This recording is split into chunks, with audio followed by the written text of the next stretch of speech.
Welcome to the Dreams Are Real podcast, where we aim to ignite the fire that allows you to unleash your greatest potential. I'm your host, Dan McPherson, and I'm on a mission to help you own your story on the way to building your ideal life. The first step toward achieving your dreams is to overcome the momentum of zero. Take a step and let that motion dispel the emotions of fear, worry, or self-doubt.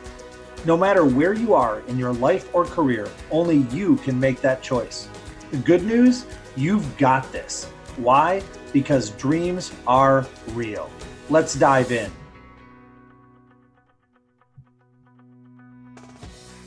Welcome to the Dreams Are Real podcast. I'm your host, Dan McPherson, and I'm here with another fantastic guest. I'm excited to hear his story and have him share it with you. He is an international speaker, a best-selling author, and maybe most importantly, a visionary marketing coach. This is a man of character, a man of talent, a man of charisma, and a fun guy to hang around that I am proud and glad to call a friend. We met in the Philippines, and I was, as so many are, drawn to him, and I look forward to chatting with you today. So welcome, Leon. Thank you very much, Dan. It's a pleasure for me to be here, and finally I've made it to your podcast.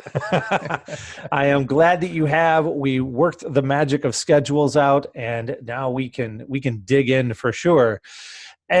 As I mentioned, all of those titles, speaker and visionary marketing coach and author, all of these different things. When you think of it yourself, when someone asks you, what do? How do you respond? It's a good question. And I'll answer it first because you've kind of labeled and listed the titles that I am known by other people. But what I do, in short, is I help business owners to take their vision and translate it into their marketing message. That's it. That's it, right? You make that sound so easy. So that's the simple version. So now for everybody listening, here's the kind of slightly more in depth. A lot of people have a vision when they get into their business, and sometimes their vision can be aptly known as their dream, right? Because we all get into our business because we have a dream. And what tends to happen is we're fueled by passion, excitement in the early stages when we get started. And what happens is along the way, you've got to learn a lot of new things. And then you have to get to a point where you become kind of, you understand what needs to happen. And then you get to a point eventually over time, experience and results mastery. But in that process, a lot of people lose sight of what the vision is. And the vision is lost. There's an idea, but the vision is lost. And now we're in this process of making money, paying bills, and doing what we think we're meant to be doing. Whereas the vision is this bigger thing. And a lot of people lose sight of it because, there's a lot of stresses, there's a lot of pulls in life, family, friends, commitments, the community. And unfortunately, people don't see that as the driving force constantly to the success of their business. But actually, when they lock that in, and I'm sure as we get into this interview even more, Dan, we're going to pull out some of the stories of successful people and some of the examples of what I've done where people have used their vision, aka their dream, to actually propel massive change, massive results. And that's what I help people to do. That's great. And massive results from a dream is what this podcast and what I'm all about. So I love to see that story of success. What led you down this path? What's the origin story of Leon as a little guy? Yeah. And it's a great question, Dan, because I ask myself this question literally every day. And sometimes it's more in depth and I'm speaking to myself and just pondering life and, the big answers to the biggest questions of why are we here? But anyway, as you wander around with your fingers on your chin, right? Yeah. Just like, So what led me down this path, it's quite interesting, actually. I think it's just a mix of everything, like any, entrepreneur will tell you. And it's really the experiences of life and what I believe life to mean to me at that moment in time. Yeah. And a lot of people don't understand or really don't give it enough time to become aware that actually everything is constantly evolving. What you think you are, who you think you are, what something means to you, what somebody means to you. And, one way or another, what I've tried to do my whole life and what I've realized that I've actually done is I've always been in pursuit of success. But as I've grown older, as the results have come in, instead of looking outward, I've started to look inward. And that's what led me down this path. It was just seeking success, Dan. And, I'm 39 now. And it's at this point in my life that I understand what has led me to this point in my life. And might sound very philosophical, but I was reading, or more rather listening to a book recently called The Object is the Way. I forgot the author's name, by Ryan. I can't remember his The surname. Obstacle is the Way by Ryan Holiday, maybe? That's the one, Ryan Holiday. And, he was speaking about, the great philosophers of life are not the people who just think about things and understand the theory. It's the people who've done things, they've achieved things, they've took action. And to come back to your question in terms of what has led me down this route of, what I believe, my success to be, or where I'm going in life, it's because I've done things. In simple truth, that is it. And I think the more I progress and the more I really drive for what my vision is, that's where I'm ultimately headed for. And I don't want this to sound too philosophical in the sense of theory and kind of like, what is he talking about? But the biggest thing that you can do in life is to go for what you really want to go for right now, in the moment, and lose all of the things that you think are holding you back, or the things that are clouding your judgment. That's the key. Now, you mentioned that you've had a lot of this mindset for most of your life. Was that true even as a kid? I would say as a kid, I was spiritually aware. And I don't mean that in the sense of kind of religion. I always, in many respects, because from a young age, my father, he practiced martial arts, just like we were talking about in the green room just before the interview, Dan. And he used to practice Kung Fu. And, as a young boy, Kung Fu meant to me Bruce Lee. Right? Yeah. And unfortunately, my dad would teach me Kung Fu as a young boy, but he would also teach me about some magical thing called your chi. And as a young boy, I just knew the chi to be the energy that you had inside of you. And as a young boy, I thought it was kind of like strength. But my father would tell me, Leon, when you're in nature and around trees, especially, this is what he used to talk to me about. He would say, this is where you practice your kind of handset movements. That's what they were called in Kung Fu. I know in karate, they're called kata, something like that. And so he would tell me the best place to do them is to meditate and practice around trees, and especially where there are 3 trees in kind of like the shape of a triangle. And back then I didn't understand it, but he would say to me, that's where you get the life force of the planet and you harness that into your chi. So as a young boy, that's what I was exposed to from like literally 6, 7, 8, 9. And so for me, I was like, wow. So I always kind of, at that point then, had this kind of understanding that there's something greater within me. I was raised a Christian through my father's mother. So she was my nan, my grandmother. And so I had the kind of understanding of Christianity, but there was always something more than that for me. It was like, well, what's this energy? And as I've grown older, what I understood it to be is that it's really your soul, the spirit. That's it. That's the key. And I think in terms of just having the awareness and understanding, it came from such a young age. But at that age, I didn't know what it really was. But as you go through life, as you go through challenges, as you look inwards, as you kind of clear your mind and you start to really, become one with yourself, I would say, and really get past your own ego, that's where the clarity of kind of sight, vision, really, what really matters in life. And that's where it's kind of come about for me. And so I would say, going back to this kind of spiritual awareness, it came from Bruce Lee. I love it. Oh, the source of wisdom from Bruce Lee through your father. It's a great thing. With that awareness as a child, which sounds like a much deeper awareness, even though you say it was at a simple level, it's a much deeper awareness than I think most children have. I agree. And was that helpful in overcoming obstacles of childhood, or was your childhood pretty smooth maybe? So my childhood there was a lot of smooth to it, but to anybody looking from the outside in, i.e. somebody like me, where I am right now, looking into the kind of the lifestyle and the things I experienced, on the whole, it was good, but there were a lot of things that weren't great. You know, we can dive into these, but just to kind of add on reflection of that, I experienced kind of drug dealing, which my father took part in. He was a drug dealer. I also experienced where my father had multiple women, so it wasn't just my mother.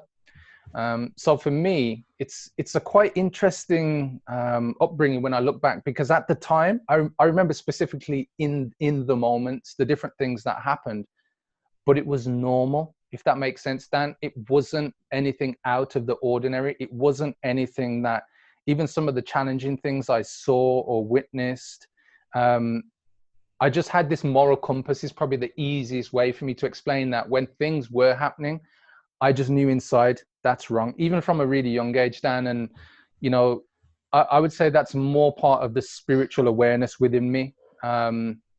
And I think from just having the moral standards, the moral compass within me, that's kind of what set me on the path where I am now, because I didn't follow the route of, you know, what I experienced with my father. And he was a great teacher, which is, it's almost like the conundrum. There were bad things he did and there were great things he did. And for me at the time, I would think, well, why are you doing those bad things? Right. So it's kind of like a paradox when I think about it. But, you know, that's the life that I had, and going through these different experiences and seeing, you know, drugs, everyday use, marijuana, and then eventually harder drugs like, you know, crack cocaine being sold and things like that. You know, as I look back now, I'm like, wow, there's no way I'd put my children in that situation. It would be like, no way at all. But when I think about it, you know, it was part of what I experienced as my upbringing. But like I said, that was probably like 10%, even probably 5% of what I saw, because there was a lot of great things. The way I was brought up with real family values of my father's parents, because I mostly spent a lot of time with my grandparents when I was younger. Also my mother's parents, you know, they were English. So my mother's parents, I would call them my white parents, because I'm actually mixed race. My father's parents were from Jamaica, and his parents came to the UK as part of the Windrush when they were rebuilding, you know, Britain at the end of the 50s, early 60s. So for me, I actually had a very kind of multicultural upbringing. And most people look at me and think, oh, just a normal white guy. But, you know, I'm actually a mixed race guy. And because of it, I had such a mix of culture in how I was brought up with like traditional English kind of upbringing. My grandfather was in the Second World War. And then you have my other grandfather who came from Jamaica and would tell me fairy tales of this paradise island called Jamaica.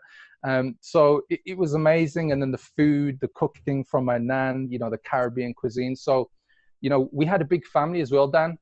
My nan, she had, this is my father's mother, she had 11 children. So wow. I had cousins on top of cousins, and life was always fun. This is what I mean. It was like a paradox. There were things that were going on that weren't quite right, but yet I had such a really great, you know, childhood. And as daft as it sounds, we weren't rich, you know, far from it. We were raised in, you know, an area in my home city where I still live now called All Saints. Back then it was known as the red light district of the city, which is basically where prostitutes and drugs would happen. Years before that, it wasn't like that. But, you know, over time, it just became one of those areas. Unfortunately, now the area has cleaned up. But, you know, there you go, Dan. I don't want to go too much into it, but that's kind of a mix. Listening to that, I'm struck by a couple of different things. One is what our mind does to normalize situations. I also 100%. Grew up around drugs and violence and alcohol and any number of other things. And I didn't think of it as abnormal at the time. And like you, now I look back and think, man, I would not put my child in that same situation. Yeah. But it's amazing what our mind does to get through those situations. It's also incredible to hear that your moral compass in that situation took you to take other steps. I think of it in this way, that our environment, the people we're around, the places we are, it exerts influence, but it's our choices that truly create change. And you have consistently made those choices that have allowed you to create change. What would you say was is there a choice or a point when you decided, hey, this isn't for me? Or did you just always know this isn't for me and I'm going to follow a different path? It's a good question. I think the latter, what you just shared. I think, certain things that I saw, I always knew that that wasn't the path I would follow. Seeing my mother get hit and abused by my father, who was a much bigger, stronger man. I always knew that was wrong. And, it's easy to say, but I've never laid a finger on a woman, and seeing that, like, it actually means something to me because I saw it growing up, and I would just never would, because it was just something at that moment in time. I knew it was wrong. Even being around drugs, and I'm not kidding here, but what I saw growing up with drugs, and just even the area I lived in, it could have quite easily been the entrepreneurial route that I chose, but I didn't, because I knew it was wrong. It wasn't something that, helped people. It was something that did the opposite, and I knew that then. So for me, it was always there, just something I knew with my moral compass set. That's not right, but I'm going to go the right, or the way that I feel is right, at least. Yeah. So with that moral compass pointing that direction, and with all that was around you impacting you and adjusting your relationships, and this dichotomy between the crazy things that are but what should be, as a kid, did you have dreams? Did you look forward and think, I want to be this, like, or not so much? Always had dreams. I wanted to be an astronaut. I remember specifically when I was like 15, I wanted to be a bank manager. And get the logic in this, Dan. I believe that's where the money was, at the bank, so I wanted to be as close as possible. Nice. And when I look back down, like, oh gosh, there's so much for you to learn, Leon. It's the people who deposit the money you want to be around, the guys who make the money. But from a young age, I always had dreams. And like I said to you, there was a lot of great stories I was told by my father, my mother, my grandparents, especially, because my grandfather, who was in the World War. I then had my other grandfather, who was from Jamaica. He'd tell me stories of fishing by the river, catching fish, cooking breadfruit over the open fire and eating next to the river. And I'd just be like, mind blown, just like, this isn't the life I know. So I always had dreams. And I think, especially even, in a young age, I always thought, I want to be a millionaire. So even from then, there was just something that was in me, like, I really want to achieve something. And you mentioned even before that your entrepreneurial journey could have went a very different route, which indicates that you felt that entrepreneurial pull at a pretty young age. How did you begin as an entrepreneur? It's a good question. I think it started as a child, and the normal way, especially if you are, I would say, in a position where you have toys. Yeah, you're in that fortunate position. I had something called Scalextric. Yeah, and if you're kind of like 30 plus, you'll know what Scalextric is. It's kind of like this plastic track that has metal tracks running around it that you can put cars on and race them around. And so that was a thing for me anyway when I was growing up.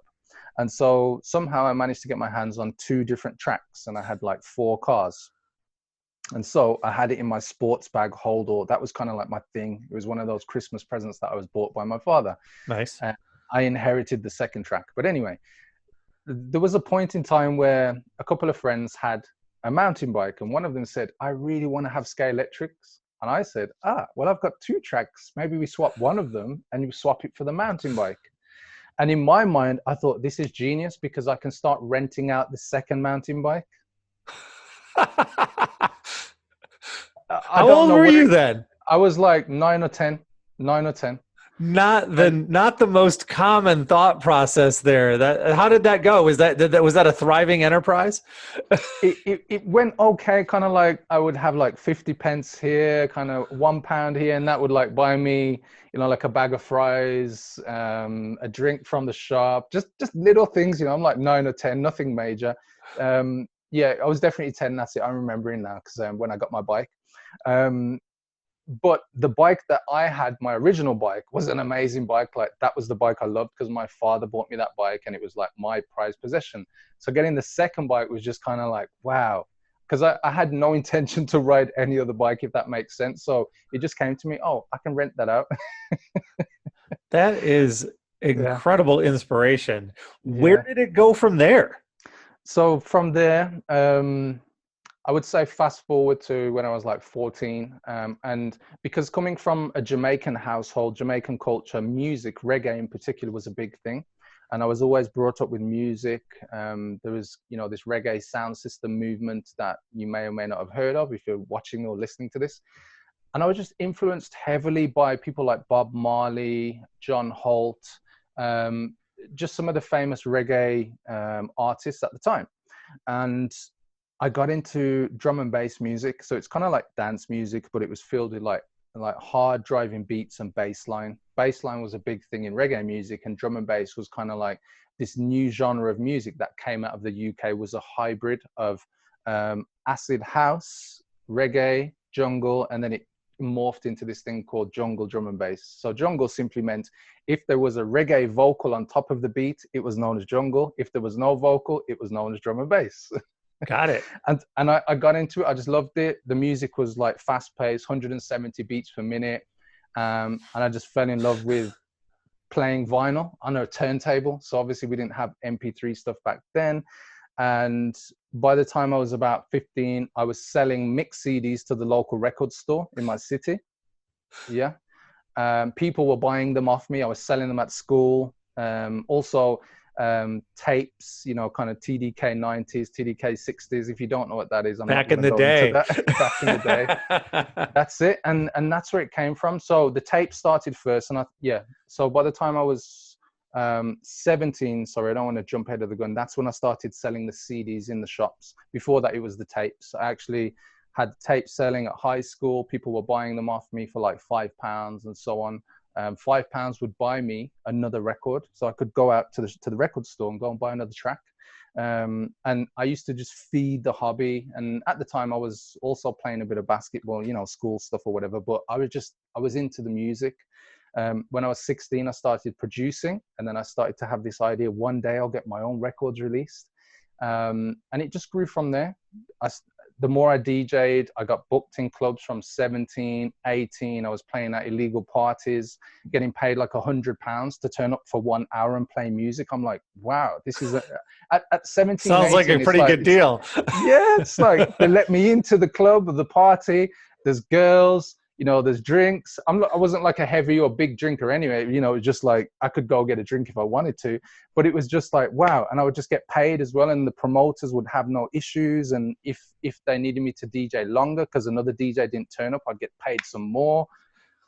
It was win, win, win. You were collecting money for doing what you loved. Exactly. And then it was at that time when I was 17, which is 1997, because I was born in 1980. So it's quite easy for me to document all the years. So it was 1997, selling the CDs, getting booked more to DJ. And that's when I set up my first website. And that's kind of where the marketing, as well as helping to promote events and nightclubs that I was playing at. So I was kind of already into the marketing, because by approaching record stores and getting them to sell my CDs, I understood build relationships. They will sell your stuff, you earn, they take their cut. And it was kind of like, affiliate marketing, what we have now. And that's where I started to understand what it meant to actually market, which is get out, create relationships. And that's how you actually make sales. And that's where it came from, Dan. And at that point, was your dream still the same? Make $1 million? That was the thing, or was it something else? Yes, it was kind of there in the background, but it was kind of, now it was morphing into, I'd set up this website, and then people started to ask me, who created your website? And I would say me, but I set it up out of the need and the kind of drive for more people to hear me. So I set up my first website called djmystify.com. That was my name. DJ Do you still have that one? No, I don't. we were all going to go look if you did. No. I dropped that in 2007, but I set it up because I thought more people can find me online and I'll look better. And I uploaded MP3 mixes on there. So I was way before iTunes Store. I had my MP3s online, and it was all self-taught. I'm always have been very creative in finding solutions and just creating things that I wanted to put out into the world. And so at that point, the main thing that I started to realize is people wanted me to create websites for them now. And that paid more than DJing.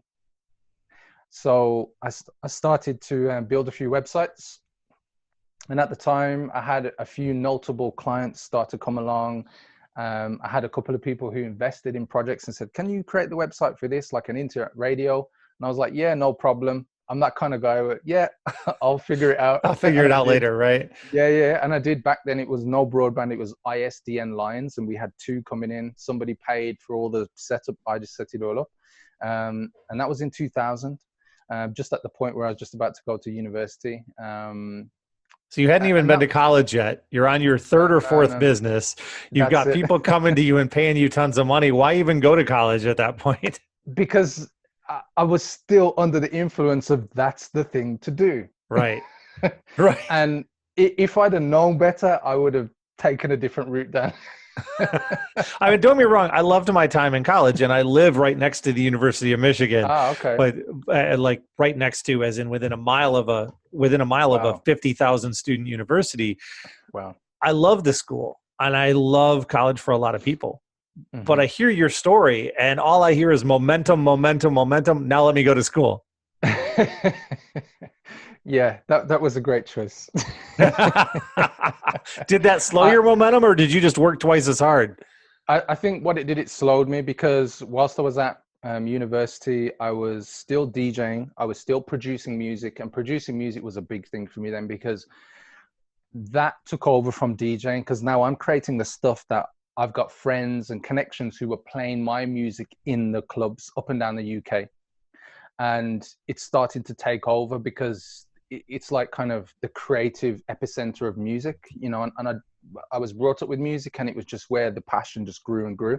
And at that point, it was kind of like, I really want to push this, but I want to get my degree. And in the end, like you said, it really just slowed me down, because I ended up with a good grade in my degree. So over here, you would have first, which is the equivalent to like an A, and then you have a 2-1, which is like a B, and a 2-2, which is a C. And I got a 2-1. Like that was my goal, because I didn't put my all into my degree, because I was still DJing, I was producing, and I love that stuff. But I got the degree, I got a good level, so I'd got my backup plan sorted, if that makes sense. Right. So you're running multiple businesses, all the while creating a backup plan. You're a young music mogul in the making, and you're building websites. People are paying you to do that. You have all of these things flowing around you. What bridged you from there to where you are now? What bridged me from there? I think the first bridge was my first child, Ruben, my son. When he was born, I realized that I couldn't do as many things as I would always do. I would pride myself on being able to do multiple things at once. Now I pride myself on one focus. That's it. But back then I thought I was amazing. I thought I was invincible. I thought I was Superman. And when Ruben came along, I realized that there was somebody who now depended on me being there. So being there physically, being there mentally.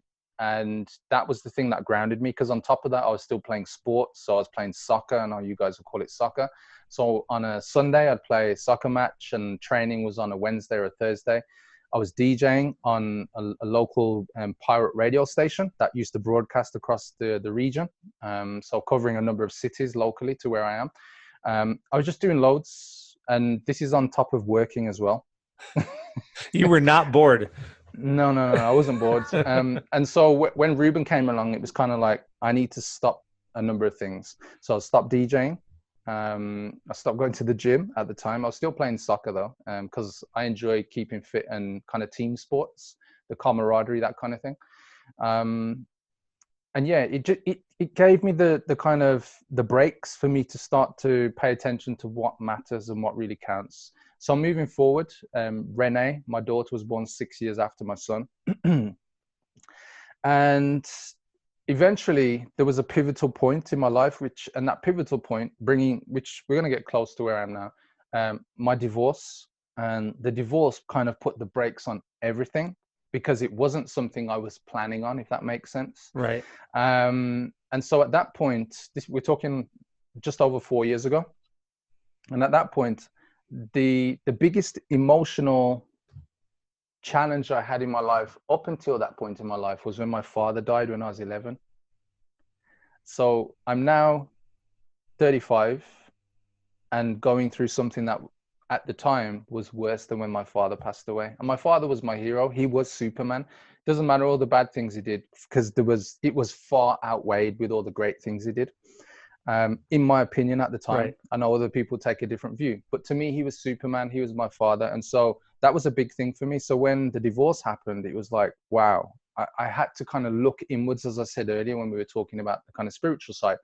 And I started to look at, well, what is it that you really want to do, Leon? Because you're going through the motions of what you can do. It kind of comes to you. You know, I've had some challenges along the way in business and whatnot, but like, where do you really want to go? And that's where the reset started to happen. And I say reset, but the reality is it was reconnection to my soul, and it was reconnection to what is the vision. Yeah. Remove the ego. What's the vision? And where I am right now is exploring more of spiritually, where my soul is taking me to that higher vision, and learning more about what my ego is and how it holds me back.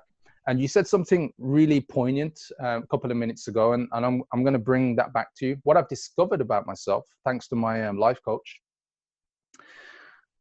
we all have a pattern that we repeat no matter what we do. Different tasks, the way that we meet people, the way we do, anything. There's a saying that goes, the way you do anything is the way you do something is the way you do everything. Yeah. Mm-hmm. The way you do something is the way you do everything. And it's very true. But what most people don't know is that they have an unconscious pattern they repeat. Now, I said earlier, I used to pride myself on doing so many different things. Yeah. And part of my pattern, and now we're going deeper into me, what I discovered is that I drive constantly pushing forward, and I go past the point of pain. And this has been one of the biggest things that has unlocked who I am, because now I understand if I'm going to go for something, I need to pay attention to what is my pattern. And I have 25 steps to my pattern, which is what I discovered with my life coach. And now I can start to say in the moment, as if I catch it when I'm aware, is this the end result I want to create? And now I have a choice. Whereas before, up until, I would say even 6 months ago, I had no clue that I was running this unconscious pattern, program, system, whatever you want to call it. But now I'm aware. And this is where I am right now, at the point of I'm going for my vision clearly. So many questions coming in that. First, just to make sure I understand, you have this 25-step pattern, but if you catch something, you can do an interrupt, right? You can Exactly. take an action that allows you to say, well, not going to do that pattern, going to do something else instead. Yes. That's very powerful. And that was, it sounds like you arrived at that working with your coach. How did you first recognize that maybe you needed or wanted a coach? Good point. I was 28, 2008, and a business coach approached me, and he says, "Hey, I'm a business coach." And I was like, "Oh, okay. Tell me more about that." And he says, like a sports coach, me having done sports, martial arts, all those kind of things. Like, yeah, I played basketball for under 17s Wolverhampton, which is the city where I'm from. Loved basketball. I'm a Michael Jordan kind of, 90s, 80s kid. So great time. I was all up in basketball. So when he said business coach and said, like a sports coach, I was like, bingo. So 2008 was the first time I hired a coach, took on a coach. Most people around me were like, "Why are you wasting your money on paying somebody how to run your business when you know how to run your business?" I'm like, "No, I don't. That's why I've hired them." So that was the first step. And then in terms of where I'm at, when after the divorce, I started to go deeper inwards in terms of what do I want in life? Like, what am I really here for? What am I doing? How am I going to be the best father I can be for Ruben and Renee? How am I going to attract, eventually when it happens, the right woman into my life that I can, have that kind of, intimate relationship with and fulfillment from that side of my life. And I really focused on what is it that I'm missing. So, I had coaches then. I would hire business coaches. And the more I'd go through life, I realized that actually it doesn't matter how much business coach I was getting or business coaching and support. What I realized is that there's something going on with me. There's some blockages with me. Don't get me wrong. I'm getting successes in different areas, but there are also things that aren't quite right in business. and actually in life. And what I realized is that I'm the common denominator. And so it was basically, like I mentioned earlier, you know, to be philosophical simply means that you've done some stuff. So it took me to do these things, take action in life, for me to become aware that actually this is what I've got to unlock about me if I want to go to the next level. So that's where it came from, Dan. I think that's great. And one of the things I've learned from the last several years of coaching with my clients is that as much as I may talk about business, if we don't address the issues of the individual, the personal development, then the rest will always be stunted and will never 100%. achieve the fullness that it can. You have this amazing philosophical perspective that you've taken as a thread from a childhood until now. Yeah. What's something that maybe you know now that you wish you'd known then? That's a good question. And when you say then, when are you referring to? Take your pick that you wish you'd known much earlier. Maybe when you began your entrepreneurial journey. How about that? So if I go back to kind of like, say 19, when I just finished my A levels, which is basically the last part of high school before going to uni. I think if there's anything that I could take from what I've discovered now back to then when I was 19 is to create a plan for my dream. No matter what I thought my dream to be at that point in time, just create a plan. And that plan would be a 5-year plan. And that, I believe, would take me to a place where, you know, I could have accelerated towards something where I would have found more fulfillment in life, more achievement towards that common thing. So probably that would be the thing, because if I could take, I would say, more of the spiritual understanding of where I am right now, I think it would still be too much for a 19-year-old kid. Right. But the concept of a plan and working towards that plan and why, like, i.e. examples of other people who did the same thing, that would have got through to me. Yeah.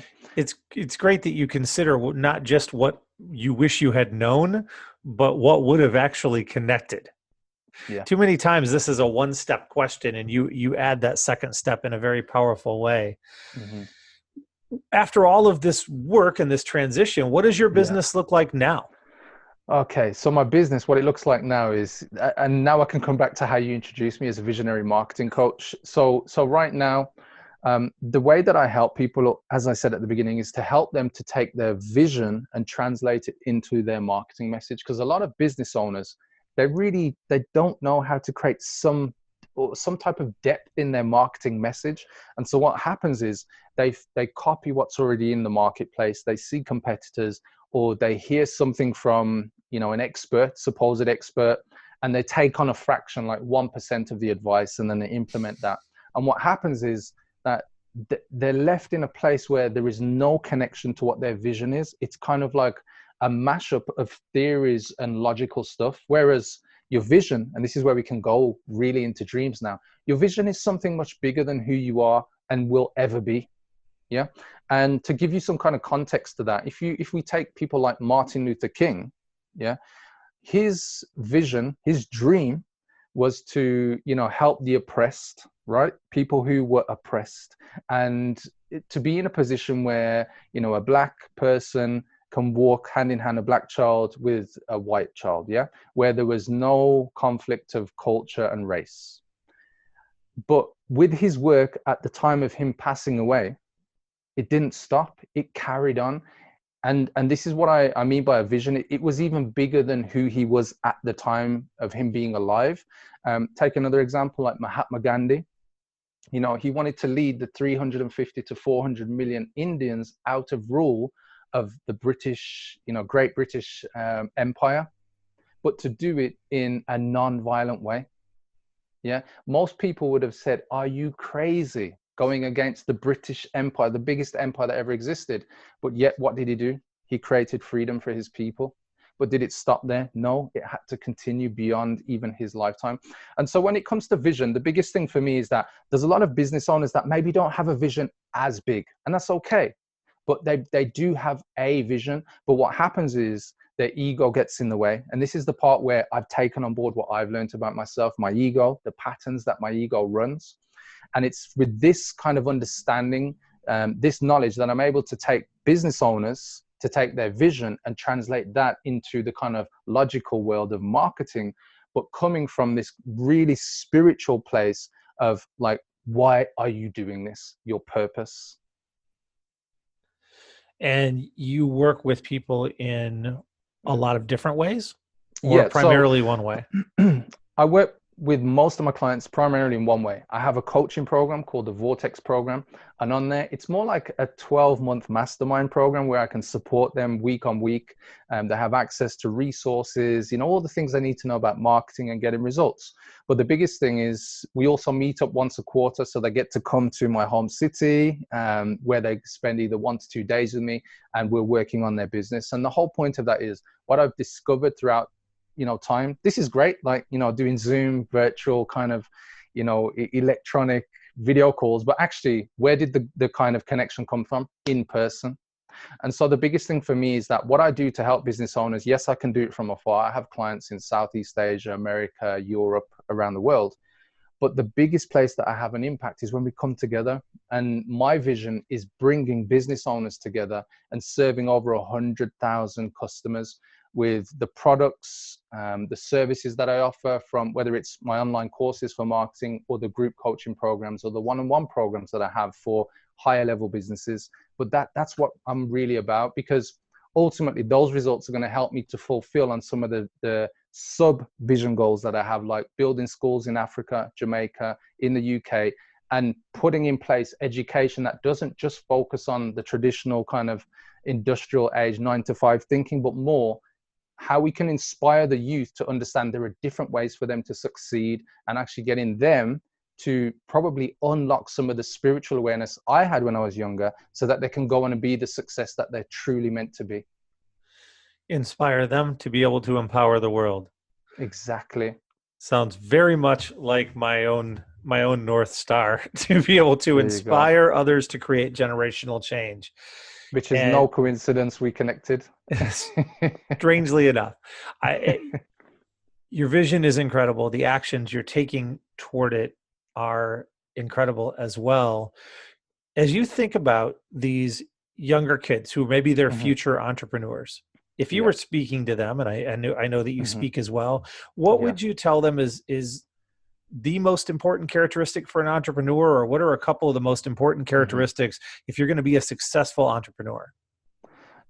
The two ones that are the primary are focus and commitment. Focus on commitment on what you want in life. But the one that kind of comes before them is, and I'm going to relate this to the podcast and what you're about, because this makes much more sense. To get children to understand they can dream big, they can think big.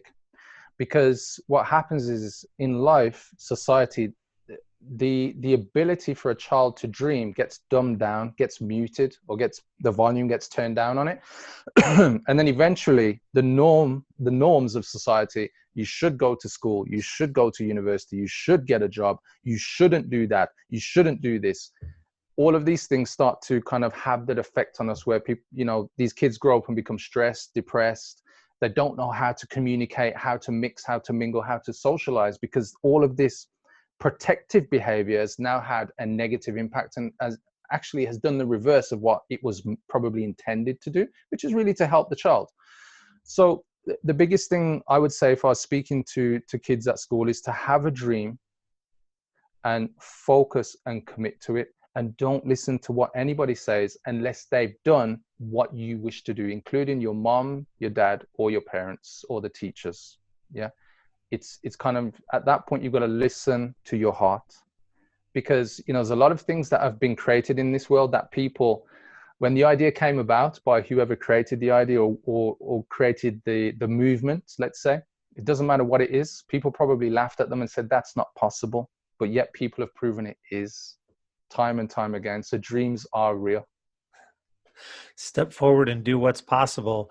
As you were maybe connecting with that same group of kids, or even thinking of your own Hmm. past, are there particular resources that you would say would make it easier, or maybe have made it easier for you? Any books or podcasts or people or anything that you would point people toward? Yeah, absolutely. Now, it's good that you said that, because my son is 12, and so at the age of 10, that's where I kind of upped his kind of personal development, because I said, Ruben, you've been here for 10 years on this planet now. Now, I'm going to show you what you need to become aware of, not just what you're learning at school, but something that's going to affect you more deeper, more powerfully. And I got him to start reading. So my advice would be, if I was speaking to these children, I would tell them to start reading books for teenagers, for young kids, depending on what age. So one example would be like Rich Dad, Poor Dad for teens. Like, that was a good book I got my son to read, so he could start to understand about finances and money, because young kids, they have no exposure to money, because most parents, me included, we don't give them an allowance where they manage their budget, they pay bills, and therefore they understand money. So getting Ruben on that first step of reading, was the probably critical piece. And then I would say to him, after he'd read 5 or 10 pages, Ruben, tell me about what you read. So I'd get him in the mode of then, processing what he read, but being able to articulate it back to me in his own words. And that's probably the biggest thing, because now I know his mind is open. So, I'm buying books on entrepreneurship for teens. I always buy something for his age, because let's face it, when your kids go to school, they're going to read, school books and kid books anyway. So why not give them some personal development or kind of entrepreneurial books that just get them thinking much bigger? And the cool thing I like about some of the books, they have lots of stories of people that we see as our heroes: Martin Luther King, Michael Jordan, Mother Teresa, Oprah Winfrey. And that's cool, because it shows, for instance, my son, where these people came from and where they are now. And it kind of, it does blow his mind to think, is that true, Dad? I'm like, that's true. That's a great immersion to share with him. And one of the things that I hear from you there that I love is asking him to tell me what you learned. Yes, Tell me what it's you got critical. from it. Yeah, yeah. That Because changes the entire process. 100%, because it's quite easy to give a kid a book, like a school book. The teacher gives them a book, and as a parent, maybe you don't check what they're reading or even what context they understand it to be. So the biggest thing for me is, if he's reading it, at least if he articulates it back to me, has some level of understanding, and that will be enough for him, because as he goes through life, he'll make the meaning of what it is meant to be to his life as he grows and continues throughout this journey. And that it's just critical. I know it is, because that's what I do. Right? Are there any books that you would add, maybe more on the adult side, that you say, this is foundational, go get this? Gosh, now you got me, because it's like 100 books. I have the same problem. I have like Audible on my phone here. So many. So for instance, yeah, if you guys are watching, you'll see that I've just pulled my phone up. So on Audible, what's the latest one? Let me see. So we already mentioned one earlier. The obstacle is the way, and ego is the enemy. It's Pair as well, by Ryan Holiday. Yeah. So I'm going to give you one that for me was just like, wow, because there was a lot of synergy with my childhood, which is by David Goggins, Can't Hurt Me. And you got to get the audio book, because they read the book, him and his ghostwriter. Yep. But after each chapter, they also have a mini podcast to kind of reflect on that chapter, and it's awesome. And it's inspiring to have you, especially if you're at the gym and you really want to go for the next level. It kind of tells you to like get off your ass and make something of yourself. It's very intense. I've listened. That's on my Audible as well. It's certainly intense. The next one that I got in terms of kind of mindfulness and really understanding what it's about was The Mindful Athlete by George Mumford. He was the meditation coach to people like Michael Jordan, Kobe Bryant, Shaquille O'Neal. And I didn't know they had a meditation coach, and that was because of their coach, Phil Jackson.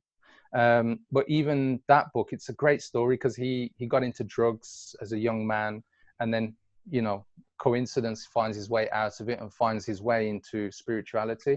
And, the same thing that these top athletes also connect with as well. So that's one. And then another one, I'll give you one more, The 10X Rule by Grant Cardone. And I mention that because if you haven't connected spiritually, but you just want to do something, you just want to change where you are, the 10X rule by Grant Cardone will get you into action and make you think big. Well, I have that on my Audible as well. These are books of inspiration and motion. That's one thing that I hear from you as a theme through our entire conversation, is that you are always in motion. You are always moving forward. Yes. As you reflect back, what does dreams are real mean to you? You've shared a few times that you believe that, but if you were to put a button on that, what does it really mean to you? Oh, Dan, now you're opening the can of worms. Dreams are real. It means to me, it means it's possible. Ultimately, every freaking thing you think is possible is actually possible. And, whether you're a pessimistic person or a positive, person who, everything's always possible. But here's the thing, you've got to actually do it, because dreams aren't just possible just because they're dreams. They're possible because of the work, the action. And one of the biggest things that in my younger years, and I'm talking in my 20s, I would always say to myself, yeah, it will happen to me, because it always happens. I always land on my feet. And it was such a load of bullshit. And I would feed myself my ego. My ego would feed itself and keep eating off of the bullshit it was creating. And so dreams are real. What really resonates with me and what it means to me is to truly go for something that scares the shit out of you. Something that you are just frightened and you are so scared. You don't want to tell your wife. You don't want to tell your husband, your grandparents, even your clients. You don't want to tell anybody. That's the thing that is the real dream, is the real vision. And that's the thing that you've got to work towards, because otherwise it will stay a dream. And I want it to be your reality. If you don't feel fear, it probably isn't big enough. 100%. Yeah. You got to be scared, because that's what pushes you to that next level, to the place of unknown. With how powerful that is to you. And I can see and hear and feel how much that resonates with you. Mm-hmm.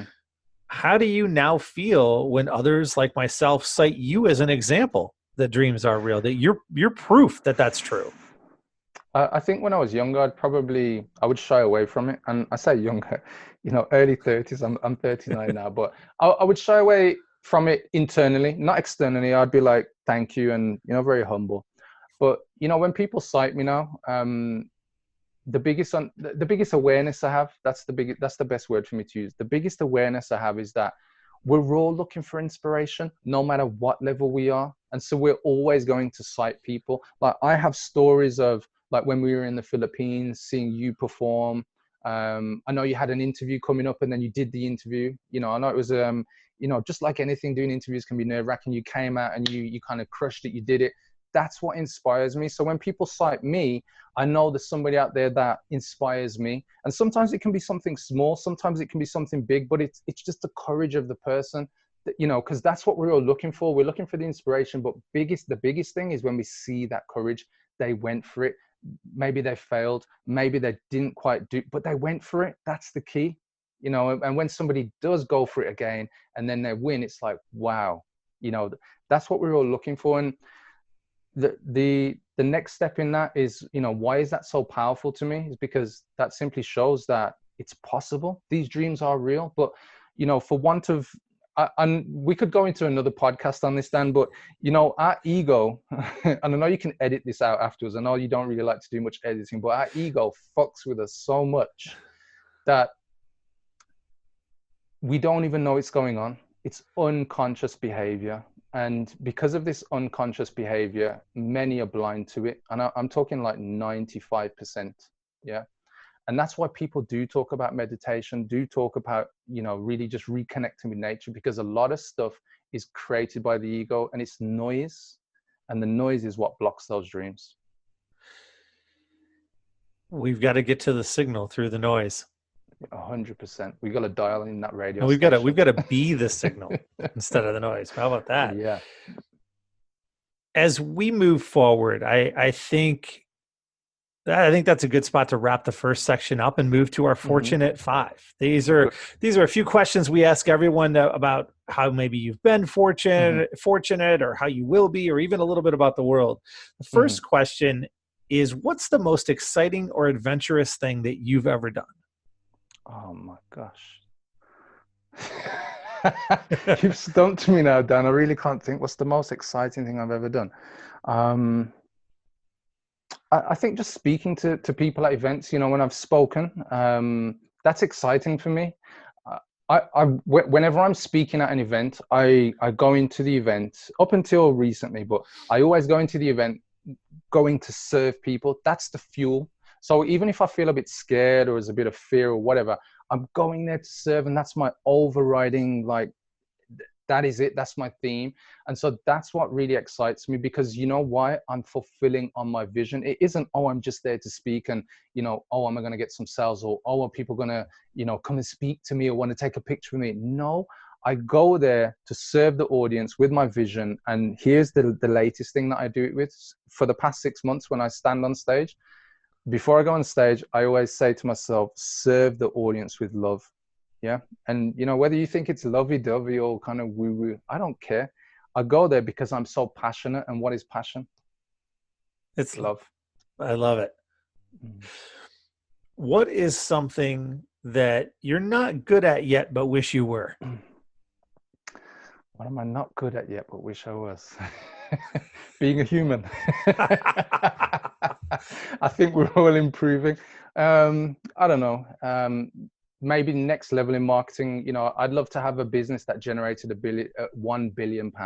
So I'm not that great yet. I would love that. Ultimately, that is my vision, to have a business that can get to that level, because then I will be able to serve those charities that I want to set up and support to another level. It's all relative, right? Success and skill is all relative. Yeah. It's I learned that a while ago when I was bowling, 10-pin bowling, and I think compared to the average bear, I was pretty good. Awesome. But compared to the people I was bowling with, I was not. Yeah. And it's about it. I want to be at that next level, that next spot, and I know that's a drive for you as well. Yeah, 100%. What is the best meal or food experience that you've ever had? Oh, Dan.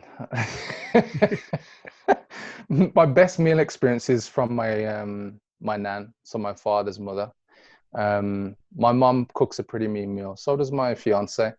But my nan, I think it's because it's so ingrained from a young boy. Like when she doesn't really cook so much now because she's like 87 or so.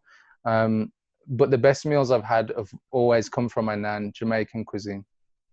Any particular dish? I love Jamaican. Yeah. So now it's funny because now I'm actually moving more towards vegetarian, eating less meat. But the one meal that comes to mind is rice and peas. So rice and peas is like a brown rice with kidney beans. So it's not peas, it's beans. But rice and peas, Jamaican rice and peas with curried goat, and then homemade coleslaw.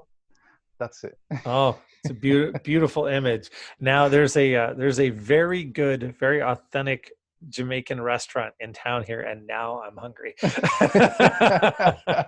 They will be seeing me soon, I think. Yeah, and then you get some fried plantain, some steamed veg, and that's it. It's gone off.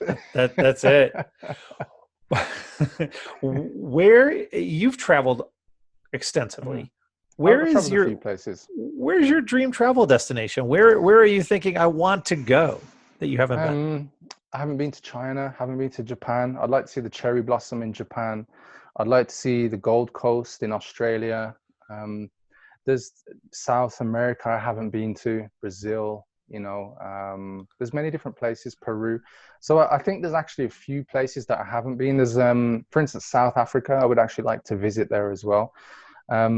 There's many places. So for me, it's not kind of just any one place. What I realize, and the more I travel, you get to meet people like you, Dan. I'm pointing down here, referring to my laptop down here with your face on. But that's the biggest thing. We don't know who we're yet to meet, and we're yet to, be inspired by or influence. And that's the biggest thing. It's not just appreciating, the country that you're in and, maybe the great things you see, but it's also the people, the experience, the culture. The culture and the sites in some ways are checking a box, but the people are everything. And Mm, that my eyes were very much open to that in a powerful way as we traveled through Southeast Asia mm, earlier this year, and just meeting yeah, so many people, yourself included, that opened my eyes and opened my world, and I'm grateful for that. awesome. What do you hope or believe will be the most exciting invention of the next 30 years? Wow. Um, the most exciting invention. Huh. Can I give you a couple? Sure. Just from a geeky kind of Marvel Avengers point of view, I keep seeing this stuff where the military are creating like an invisibility cloak, like cloaking device. Hmm. I don't know if it ever will happen, this material, but I keep seeing it pop up, and that's like from my Star Trek days, you know, and the Klingons switching the cloaking device on. So that's one, that's the geeky one.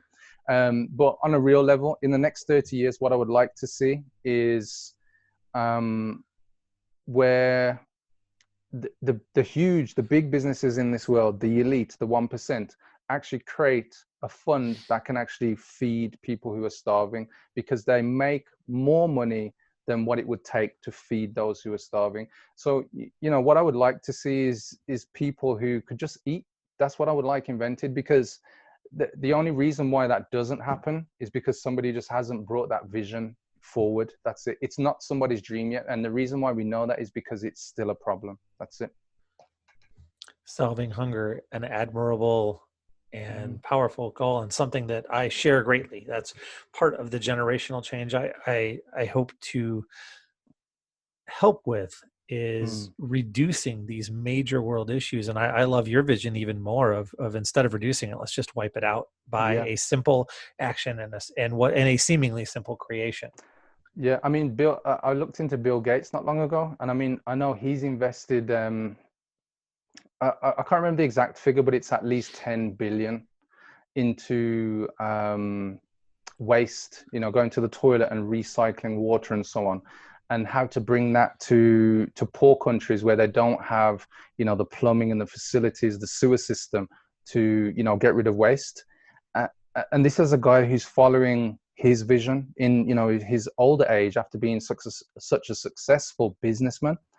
And if you think that's just one guy, but what if all these big companies, because there's much bigger companies than just Bill Gates, not the highest net worth person. I'm talking about these companies that trade in the trillions. Yeah. And that's what a lot of people miss. Like, if those companies actually donated, we wouldn't have a problem. You know, we wouldn't be worrying about the debt ceiling and all those kind of things, actually, because people would be living. People matter most.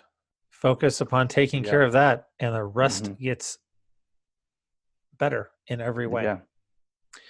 As we wrap up, is there a certain thought or message that you'd like to leave with our audience?